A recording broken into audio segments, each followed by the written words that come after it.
আজ সারা দেশে চলছে বৈষম্য বিরোধী ছাত্র আন্দোলনের ডাকা মার্চ ফর জাস্টিস। এরই ধারাবাহিকতায় ঠাকুরগাঁও চলছে এই মার্চ ফর জাস্টিস। দর্শক, এই মুহূর্তে আমরা অবস্থান করছি ঠাকুরগাঁও পৌরসভার গেটে।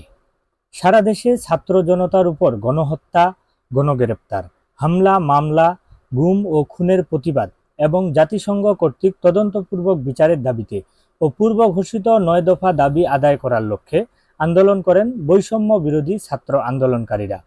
দর্শক, আমরা যদি আপনাদেরকে একটু জানিয়ে রাখি, আজ বুধবার 31শে জুলাই দুপুর 12টা 30 মিনিটে ঠাকুরগাঁওয়ের অপরাজয়ে 71 থেকে একটি মিছিল বের হয়ে ঠাকুরগাঁও পৌরসভার গেটে আসলে আন্দোলনকারীরা পুলিশের ব্যারিকেড ভেঙে যেতে চাইলে পুলিশ আন্দোলনকারীদের উপর লাঠিচার্জ করে।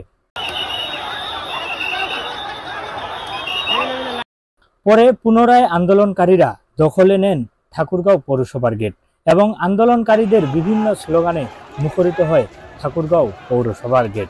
শিক্ষার্থীরা অভিযোগ করেন, যখন আমরা আন্দোলন নিয়ে কোর্টের সামনে যাই উপস্থিত হব, তখন পুলিশ আমাদের উপর লাঠিচার্জ করে কোনো কারণ ছাড়া। আবুল ওহাব, দৈনিক চেতনায় বাংলাদেশ, ডিসিবি নিউজ, ঠাকুরগাঁও।